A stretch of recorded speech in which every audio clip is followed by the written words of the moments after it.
আস্তে আস্তে করে শক্তিশালী হচ্ছে বাংলাদেশ জাতীয় ফুটবল দল, ঠিক একইভাবে যুব দলও শক্তিশালী হচ্ছে। একে একে আসছে প্রবাসী ফুটবলাররা, সব মিলে দুর্দান্ত একটা দল গড়ার পথে বাংলাদেশ বয়সভিত্তিক বল কিংবা জাতীয় দল। সব বিষয়ে আলোচনা করবো। আমার সঙ্গে আছেন সাবেক ফুটবলার জাহিদ হাসান এমিলি। সরাসরি কথা বলবো তার সাথে। এমিলি, আপনাকে স্বাগত জানাচ্ছি খেলা যোগে। ধন্যবাদ। দেখেছেন যে আমরা আসলে বয়সভিত্তিক দল নিয়ে কথা বলছিলাম। অ্যাডাম আব্বাস আসছে, আমরা হামজা বলি, ফারহান আলী ওয়াহিদ আসছে। এই যে চেঞ্জেসটা, এইটা শুরু হয়েছিল ধরেন জামাল ভুঁইয়াকে দিয়ে, হামজাকে দিয়ে আসলে পুরো দমে শুরু হয়েছিল। এইজ লেভেল এবং বয়সভিত্তিক দলে পরিবর্তনটা আসলে কেমন দেখছেন? ধন্যবাদ আপনাকে, ধন্যবাদ খেলাযোগ্যে। ডেফিনেটলি এটা তো একটা বড় মেসিভ পরিবর্তন আমি দেখছি। আপনি যদি দেখেন লাস্ট আন্ডার-20 যেটা চ্যাম্পিয়ন হলো সাফ, হ্যাঁ, সেখানে কিন্তু রোনান সোলেমান, ডেকলান সোলেমানরা খেলে গিয়েছে। হ্যাঁ, সো এটা কিন্তু ধারাবাহিকভাবেই কিন্তু এখন অ্যাডাম আব্বাসের নামটা আমরা শুনছি এবং প্রবাবলি সে হয়তো next under-20 Asian cup qualify যেখানে আসে সেখানে হয়তো তাকে আমরা পাবো।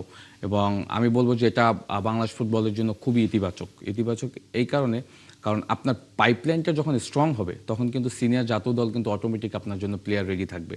হ্যাঁ, বিকজ আপনি যেটা বলছেন যে হামজা আসার পরে আমাদের ফুটবলের যে একটা মেসিভ চেঞ্জ, পুনর্জাগরণ যেভাবে হচ্ছে সেইটারই কিন্তু ধারাবাহিকভাবে কিন্তু আপনি দেখবেন যে বয়সভিত্তিক দলগুলোতেও কিন্তু আমি বলবো যে ফুটবল ফেডারেশন যেখানেই যে দেশেই থাকুক না কেন বাংলাদেশি পাসপোর্ট হোল্ডার সবাইকেই কিন্তু খুঁজে বের করছে ইভেনচুয়ালি ভালো প্লেয়ারদেরকে। হ্যাঁ, তো সেই জায়গা থেকে আমি বলবো যে এটা খুবই ইতিবাচক এবং এটা হলে যেটা হবে যে ইন ফিউচার আমরা যেটা একটা ধারণা করছিলাম যে হামজা যখন খেলবে না বা সমিত সোমরা যখন খেলবে না তখন পাইপলাইনটা আসলে কতটা স্ট্রং থাকবে সেইটা কিন্তু আমার কাছে মনে হয় যে তাদের বয়সটা একটা টেনশনের বিষয়। এক্স্যাক্টলি। তো তারা যখন আসলে দেশকে সার্ভিস দিতে পারবে না তখন কিন্তু পাইপলাইনে এই প্লেয়াররা রেডি হচ্ছে ফর ন্যাশনাল টিম। অ্যাডাম আব্বাসের কথা যদি বলেন, আপনি ফারহান আলী ওয়াহিদের কথা বলছেন, হি is very young talented player. Fulham main টিমে এবার আমরা তাকে প্রিমিয়ার লিগে দেখবো। তো সেই জায়গা থেকে আমি বলবো যে এই প্লেয়াররা কিন্তু রেডি হয়ে গিয়েছে ফর নেক্সট ন্যাশনাল টিমের জন্য। সো আমি এটা বলবো এটা খুবই ইতিবাচক দিক। আচ্ছা, মানে একটা সময় আসলে কল্পনা করা যেত না যে ফুটবলাররা রাজি হবে কিনা আসতে, তারা আসলে কেন আসবে। এই যে হামজা আসার পর যে চেঞ্জেসটা আসলো, প্রত্যেকে রাজি হচ্ছে। আমি যদি স্পেসিফিকভাবে আপনাকে ফারহানের কথাই বলি, আপনি কি চিন্তা করতে পেরেছিলেন 6 মাস বা 1 বছর আগে যে ফারহান এত অল্প বয়সে রাজি হয়ে যাবে? না, এটা আসলে তার যে জায়গা থেকে সে যে লেভেলে এখন খেলছে সেখান থেকে এটা আসলে আনএক্সপেক্টেড, টু বি অনেস্ট। কারণ তার তো দীর্ঘ একটা কেরিয়ার কিন্তু সামনের দিকে পড়ে রয়েছে। ইনফ্যাক্ট সে কিন্তু চাইলে ফুলহামে যেহেতু এবার খেলবে, বেস্ট প্লেয়ার ছিল, তো সেখান থেকে কিন্তু তার কেরিয়ারে কিন্তু সে হয়তো ইংল্যান্ড জাতীয় দলে খেলার জন্য কিন্তু তার হয়তো একটা চান্স হয়ে যেত, যেটা হামজার একটা সময় হয়ে গিয়েছিল। আনফর্চুনেট, হয়তো আন্ডার-21 পর্যন্ত সে খেলেছে, পরে হ্যাঁ আমার জন্য ফরচুনেট। বাট যেটা হয় যে ফাইনালি রাজি হওয়াটা আমার কাছে মনে হয়েছে যে একটু আনএক্সপেক্টেড ছিল, বিকজ তার ডিসিশনটা আমার কাছে মনে হয় যে সে হামজাকে অনুসরণ করেছে। বিকজ হামজা যখন আসলে আমাদের এইখানে ইনভলভ হয়েছে তারপর দেখবেন যে আমাদের বিশ্বের প্রবাসী প্লেয়ার যারা আছে সবাই কিন্তু ইন্টারেস্টেড দেখাচ্ছে আমাদের জাতীয় দলে খেলার জন্য। ইভেনচুয়ালি একটা সময় হয়তো আমরা সোলেমান ব্রাদার্সকেও হয়তো আমরা ন্যাশনাল টিমে দেখতে পারি, কুইন সোলেমান এবং কাবান সোলেমানকে। প্রবাবলি সেটাও হয়তো একটা সময় হয়ে যাবে যদি ইউএসএ জাতীয় দলে হয়তো বিশ্বাস করা যাচ্ছে রাইট। তো সেই জায়গা থেকে আমি বলবো যে ফারহান আলী ওয়াহিদের সাইনিংটা আমার কাছে মনে হয় যে তার আমাদের এখানে খেলাটা, এটা আমি বলবো যে একটা মেসিভ চেঞ্জ আসছে আমাদের দেশের ফুটবলে। বিকজ তার কেরিয়ার কিন্তু সামনের দিকে আরো 15-20 বছর তার একটা বড় কেরিয়ার কিন্তু সামনের দিকে পড়ে রয়েছে, যেটা আমি মনে করি আমাদের দেশের জন্য খুবই ভালো এবং ইন ফিউচার সে কিন্তু আমাদের দেশকে একটা লং টার্ম সার্ভিস দিবে। আমি যদি ভুল না করে থাকি নেক্সট যে ফিফা উইন্ডো আছে সেখানে হয়তো ফারহান আলী ওয়াহিদকে পাওয়া যেতে পারে। মানে সাফের যে আমরা হচ্ছে সাফের যে ম্যাচগুলোতে উইন্ডো ওপেন হয়েছে, রাইট, সেখানে হয়তো যতটুকু দেখছি বাংলাদেশ ফুটবল ফেডারেশনের বিবৃতিতে সেখানে হয়তো তাকে আমরা নেক্সট যে আমাদের আপকামিং ম্যাচগুলি আছে সেখানে হয়তো পাওয়া যেতে পারে মানে প্রবাবলি পাবো আর কি। আর পেলে সেটা তো আমি মনে করি যে আই এম ভেরি এক্সাইটেড যে আসলে তাদের খেলা দেখার জন্য। মানে যেহেতু আমাদের ফ্রন্ট লাইনে বা গোল স্কোরিং একটা প্রবলেম আছে, রাইট। আর অ্যাডাম আব্বাস একটা সময় ম্যানচেস্টার ইউনাইটেডের একাডেমিতে ছিলেন, ইনজুরিতে পড়েছিলেন, বাট রিকভার করেছেন হয়তো বা তার ওই সময় নাই। তারপরে অ্যাডাম মানে ওই ধরনের ফ্যাসিলিটিসে যারা বেড়ে ওঠে, রাইট, তাদের কাছ থেকে তো আমাদের লোকাল ফুটবলারদেরও অনেক কিছু শেখার থাকে নিশ্চয়ই, আপনি জানেন। অলরেডি শিখছে এই কারণে আপনি যদি দেখেন লাস্ট যে সাফ ফুটবল আমরা চ্যাম্পিয়ন হলাম সেখানে যদি আপনি রোনান সোলেবানের পারফরমেন্স দেখেন, হ্যাঁ, আপনি যদি তার গোলগুলি দেখেন, সেখানে তার যারা টিমমেট ছিল তারাই কিন্তু স্বীকার করেছে যে ওর কাছ থেকে অনেক কিছু শেখার আছে, বিকজ ও যে ফ্যাসিলিটিস পাচ্ছে সেটা কিন্তু আমাদের এখানকার প্লেয়াররা কিন্তু ওই ফ্যাসিলিটিস পাচ্ছে না, যার কারণে কিন্তু দেখবেন তার বল কন্ট্রোল, তার মুভমেন্ট, তার পাসিং কোয়ালিটি কিছুটা হলো ডিফারেন্ট, কিছুটা না, অনেকটাই ডিফারেন্ট।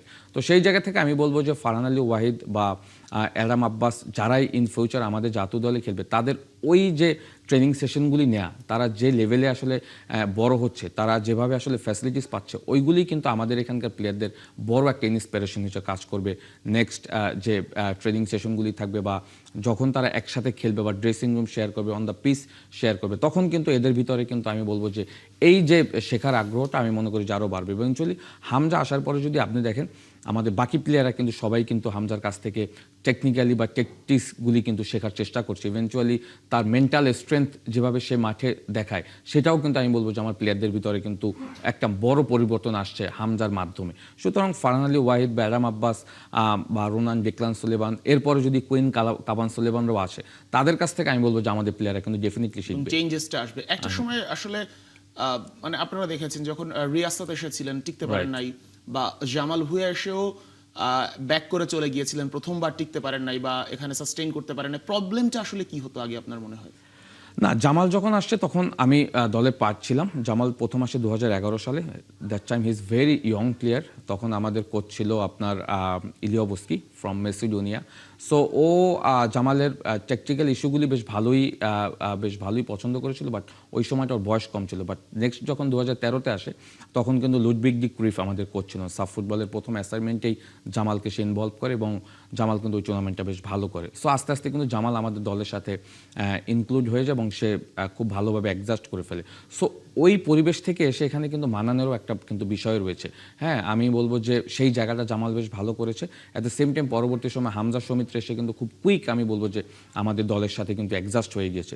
অ্যাডজাস্ট হওয়াটা আমি মনে করি যে আমাদের এই পরিবেশে, বিকজ ওরা তো একটা ডিফারেন্ট পরিবেশে কিন্তু বড় হয়, ও ডিফারেন্ট ফ্যাসিলিটিস পায়, ট্রেনিং সেশনের ভেরিয়েশন আছে। তো সেই জায়গা থেকে আমি বলবো যে কিছুটা মানিয়ে নিতে শুরুর দিকে হয়তো তাদের একটু প্রবলেম হলেও আস্তে আস্তে কিন্তু আমি বলবো যে যারাই আসছে এখন দেখবেন যে সবাই কিন্তু এখন এটা কি মানে টিমের সঙ্গে মানিয়ে নেয় নাকি ওয়েদার বা এভরিথিং ফর এভরিথিং। আপনি যদি দেখেন হামজা আসলে যে লেভেলে ফুটবল খেলে বা তার যে ফ্যাসিলিটিস যেভাবে সে নিয়ে আসছে, সেইটা তো এখানে আমরা এভাবে দিতে পারি না।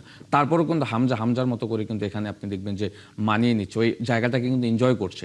এনজয় করাটা খুব ইম্পর্টেন্ট একজন প্লেয়ারের পার্সপেক্টিভ জায়গা থেকে। সমিত সোম এখানে কিন্তু রেগুলার কিন্তু আপনি দেখবেন যে এখন প্রত্যেকটা উইন্ডোতে কিন্তু সে আসছে। তো সেই জায়গা থেকে আমি বলবো যে ওদের ফ্যাসিলিটিস তো আমাদের থেকে অনেক বেশি ভালো। ইভেনচুয়ালি ওরা অনেক হাই ফ্যাসিলিটিসে কিন্তু ওরা বড় হয়েছে এবং ওদের যদি বলেন যে ক্লাব কালচার বা ক্লাব স্ট্রাকচার আমাদের থেকে অনেক অনেক যোজন গুণ এগিয়ে। তো সেই জায়গা থেকে আমি বলবো যে ওরা এই সময়টা আমার মনে হয় যে দেশেরকে স্যাক্রিফাইস করছে। এইটা হলো বড় ফ্যাক্ট যে ওরা দেশের জন্য খেলছে। সবাই এখন কিন্তু বাংলাদেশের ফ্ল্যাগটা নিয়ে কিন্তু খেলতে চায়। তো ওই জায়গা থেকে আমি বলবো যে এই যে ফারহান আলী ওয়াহিদ, হ্যাঁ, তাকে দীর্ঘ একটা কেরিয়ার রয়েছে, বাট সে চিন্তা করেছে আমি দেশের জন্য খেলবো, আমি ফ্ল্যাগটা ক্যারি করবো, ন্যাশনাল অ্যানথেম গাবো, জাতীয় দলের হয়ে প্রতিনিধিত্ব করবো। এইগুলি কিন্তু আমার মনে হয় যে মেইন জায়গাগুলি ওদের মাথায় কাজ করছে। আচ্ছা, আমরা একটু মানে এইজ লেভেল টিম নিয়ে কথা বলি। যে অ্যাডাম আব্বাস আসছে, জিদান ইউসুফ এসেছে, একদম প্রায় 6.5 ফুট লম্বা একজন ডিফেন্ডার, ঈশান মালিক আছে। তো এই টিমটা আসলে কেমন দেখছেন এবং ফিউচার কেমন দেখছেন এই টিমের? দেখেন, এজ ভিত্তিক দলগুলি কিন্তু আমরা সবসময় ভালো করি। হ্যাঁ, সাফে তো স্পেশালি আপনি যদি লাস্ট যতগুলো সাফ হয়েছে প্রত্যেকটা সাফেই দেখবেন চ্যাম্পিয়ন আইদার আমরা ফাইনাল খেলেছি, রাইট? ইভেনচুয়ালি এখন যেহেতু পাইপলাইনে আমাদের প্রবাসী ইয়ং প্লেয়াররা যেহেতু জয়েন করছে, এখন কিন্তু দলের স্ট্রেংথ আরও বেশি বাড়ছে। যদিও এই এশিয়ান কাপে আমি চেয়েছিলাম যে ডেকলান এবং রোনান সোলেবানরাও খেলুক, আনফর্চুনেট হয়তো তারা সামহাও তাদের বিজিনেসের কারণে হয়তো তারা জয়েন করতে পারেনি। বাট বাকি যারা আছে তারা কিন্তু এখন দলের সাথে অলমোস্ট অনেক দিন ধরে ট্রেনিং সেশন করছে। ইভেনচুয়ালি তারা অ্যাডজাস্টও করে ফেলেছে। বাংলাদেশ ফুটবল ফেডারেশন যেভাবে বলছে, আমার কাছে মনে হয় যে এইবারের দলটা খুব ভালো করবে, বিকজ অনেকদিন ধরেই প্রিপারেশন নিচ্ছে তারা। এখনই কয়েকদিনের ভিতর হয়তো তারা উজবেকিস্তানে যাবে, যেহেতু উজবেকিস্তানে খেলা হবে। তো আমার কাছে মনে হয় যে সেখানে গিয়ে আমার মনে হয় এশিয়ান কাপ কোয়ালিফাই ভালো করবে।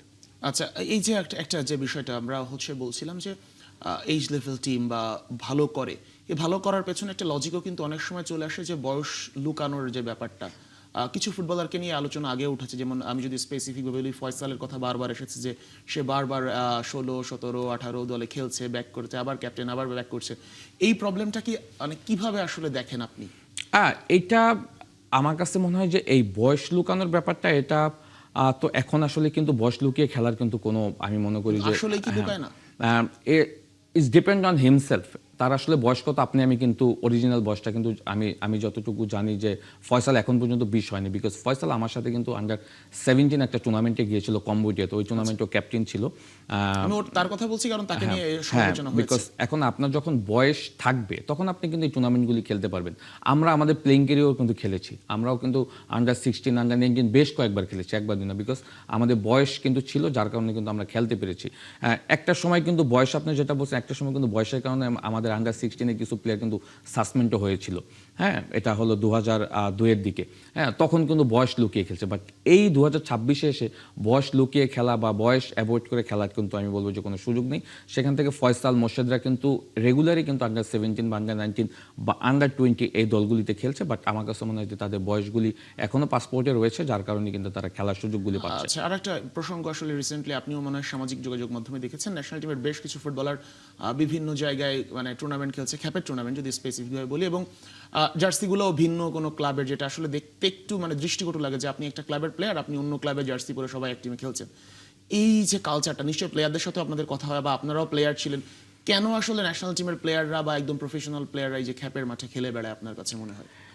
That's very unfortunate. জাতীয় দলের একদম তারকা প্লেয়ার যারা, আপনি হয়তো নাম মেনশন করেনি, নাম মেনশন করে বলে আমিও সোশ্যাল মিডিয়াতে দেখছি, লাইক মোরসালিম, রাকিবেরা খেলছে, বাট খেলছে কেন, তাদের কাছে হয়তো কোশ্চেনটার অ্যান্সার থাকবে। আপনি আমি হয়তো অনেক কিছু ধারণা করতে পারি, বাট আমি যতটুকু জানি, আপনি যা লাস্ট 1 থেকে 1.5 বছর বা 2 বছর আমাদের ক্লাব ফুটবলে কিন্তু প্লেয়ারদের যদি পারিশ্রমিকের কথা বলেন, প্লেয়ারদের যদি দলবদলের ট্রান্সফারগুলিতে বলেন, সেখানে কিন্তু এই প্লেয়াররা 2 বছর আগে যেভাবে সুযোগ সুবিধা পেয়েছিল বা যেভাবে কন্ট্রাক্টে যেভাবে টাকা পেয়েছিল বা রেমুনেশন ছিল, সেটা কিন্তু অনেকটাই কমে গেছে, যার কারণে আমার কাছে মনে হয় যে প্রত্যেকটা ফ্যামিলি প্লেয়ারই কিন্তু ফ্যামিলি রয়েছে। সো ওই পার্সপেক্টিভ থেকে হয়তো তারা খেলছে কিনা I don't know, but it's very unfortunate যে এই সময়টা is very crucial time, because সামনে তাদের একটা লম্বা সিজন শুরু হবে। এই সময়টা হয়তো খেলাটা একদমই ঠিক সাফের না। আগে যদি কেউ হ্যাঁ, ইনজুরিতে পড়ে যায়, ইনজুরিতে পড়ে, এটা একদমই ঠিক না। আমি আমার জায়গা থেকে বলবো, যেহেতু আমি একজন এক্স প্লেয়ার ছিলাম, বিকজ তার নিজের একটা বড় কেরিয়ার কিন্তু সামনে পড়েছে যারা খেলছে, সুতরাং আমি মনে করি যে এটা তাদের জন্য একদমই উচিত না। বাট তারা কেন খেলছে সেইটাও একটা কিন্তু কোশ্চেন কখনো কি থেকে কারোর সঙ্গে কথা হয়েছে বা মানে মানে কথা হয়নি, বাট আমি ইনফ্যাক্ট যতটুকু জানি, every one is prices for their contract, because তাদের কন্ট্রাক্টে হয়তো এখনও ক্লাবগুলি যদি দেখেন, এবার দলবদলও দেখেন, আবাহনী এবং বসুন্ধরা কিংস স্টিল কিন্তু আপনি দেখবেন যে তারা দলবদল করতে পারছে না, তাদের একটা ফিফার নিষেধাজ্ঞা রয়েছে, হ্যাঁ, ব্যান রয়েছে। সো ওই জায়গা থেকেও প্লেয়াররা ওইভাবে চিন্তা করছে কিনা, বিকজ তার এন্ড অফ দ্য ডে সবারই কিন্তু একটা টাকার দরকার রয়েছে বা তাদের ফ্যামিলি রয়েছে, সেই জায়গা থেকে খেলছে কিনা আই ডোন্ট নো, বাট আমার কারোর সাথে কথা হয়নি। আমার যেটা মনে হচ্ছে এটাই হবে অন্য কারণ, আদারওয়াইজ আমার জায়গা থেকে আমি বলবো যে তারপরে এই স্যাক্রিফাইসটা তাদের করা উচিত। এখন আর এই ধরনের ম্যাচ খেলা উচিত না, বিকজ যে মাঠে খেলছে সেই মাঠগুলো কিন্তু আমি যতটুকু দেখছি এটা এই প্লেয়ারদের খেলার মতো কিন্তু মাঠ না, যে কোনো সময় যে কোনো বড় একটা ইনজুরি হয়ে যেতে পারে। সুতরাং আমি আমার জায়গা, যেহেতু আমি তাদের বড় ভাই, আমি বলবো যে তারা যেন যতদূর বা যেটুকুই খেলেছে এখন স্টপ করে দেওয়া উচিত, because league is very soon. Eventually সামনে তো আমরা জানি যে ফিফার অনেকগুলি ম্যাচ রয়েছে, ইভেনচুয়ালি আমাদের সাফ রয়েছে নভেম্বরে। আর আপনারা যখন ন্যাশনাল টিমের প্লেয়ার ছিলেন তখন কি এই কালচারটা ছিল, এতটা ছিল কিনা? ছিল না তা না, টু বি অনেস্ট ছিল অবশ্যই। আমরা অফ সিজনে যে খ্যাপ খেলিনি তা না, ডেফিনেটলি খেলেছি, বাট ডিপেন্ডস অন আসলে সিচুয়েশন। হ্যাঁ, কতটা গ্যাপ রয়েছে আমাদের লিগের, কতটা গ্যাপ রয়েছে ন্যাশনাল টিমের সাথে আমাদের ম্যাচের, তো ওই বিবেচনা করা হয়তো 2-4টা ম্যাচ খেলেছি, বাট এর বাইরে আসলে খুব ক্রুশাল টাইমে বা কোনো বড় অ্যাসাইনমেন্ট থাকলে বা ক্লাবের কোনো খেলা থাকলে তখন সবাই সরে আসতে জায়গা থেকে। আচ্ছা, থ্যাংক ইউ জাহিদ হাসান এমিলি। আমরা নিশ্চয়ই অনেকগুলো বিষয়ে আলোচনা করলাম এবং নেক্সট আমাদের ফুটবলে নিশ্চয়ই ইম্প্যাক্টগুলো আমরা দেখতে পাবো এবং প্লেয়াররাও ওই খ্যাপ বলি বা বিভিন্ন নেতিবাচক জায়গা থেকে সরে আসবে। রাইট। দর্শক, কথা বলছিলাম জাহিদ হাসান এমিলির সঙ্গে, আলোচনা হয়েছে সাবেক বর্তমান ফুটবলের অনেক বিষয় নিয়ে। নিশ্চয়ই সমস্যা যেগুলো আছে তারও সমাধান হবে এবং বাংলাদেশের ফুটবল এভাবে এগিয়ে যাবে।